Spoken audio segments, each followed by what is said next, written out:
RMC en campagne, on poursuit notre série de reportages sur les législatives. La campagne, comme si vous y étiez. Ce matin, on prend le train de banlieue pour quitter Paris, direction le département de l'Essonne et plus précisément la 5e circonscription. Le député sortant, c'est Cédric Villani.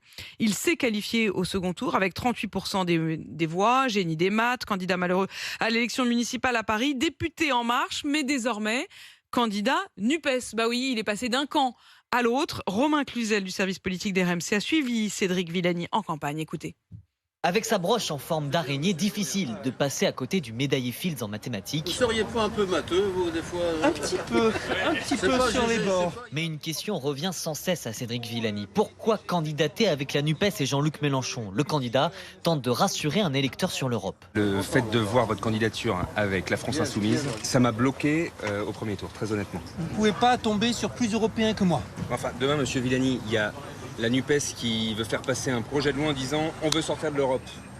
Comment il fait, monsieur Villani? Mais c'est écrit noir sur blanc dans les engagements. Sur les questions européennes, je garde mon identité de fédéraliste. Cédric Villani a quitté En Marche il y a 2 ans et rejoint le pôle écolo depuis. Un changement de camp cohérent selon le député qui assure avoir évolué sur la condition animale et les thématiques sociales. N'allez pas penser qu'il s'agit d'opportunisme. Au vu de la sociologie globale de la circonscription, si l'enjeu ça avait été juste de me faire réélire, l'étiquette En Marche aurait été plus favorable.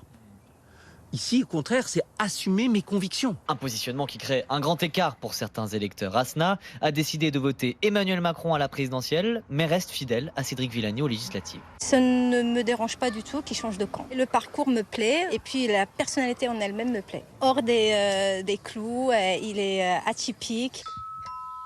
Bonjour madame, bonjour monsieur. Ce virage à 180 degrés passe très mal pour Paul Midi. Je suis le candidat d'Emmanuel Macron pour les élections législatives. Pendant son porte-à-porte, le directeur général de La République En Marche martèle le même message. Ça sera moi, donc pour le projet de Macron, et Cédric Villani pour le projet de Mélenchon. 2 projets qui sont radicalement différents. Le candidat du parti présidentiel en est persuadé. Les électeurs sanctionneront le revirement de Cédric Villani. Il est bien seul à avoir changé d'avis. Il faut être clair, Cédric Villani en 2017, il a été élu par les voix macronistes. L'objectif de cette élection, c'est de remettre cette circonscription proprement dans le giron de la majorité présidentielle. Paul Midi compte notamment sur le report des 16% de voix obtenues par le candidat de la droite pour rattraper son retard sur son ancien camarade politique.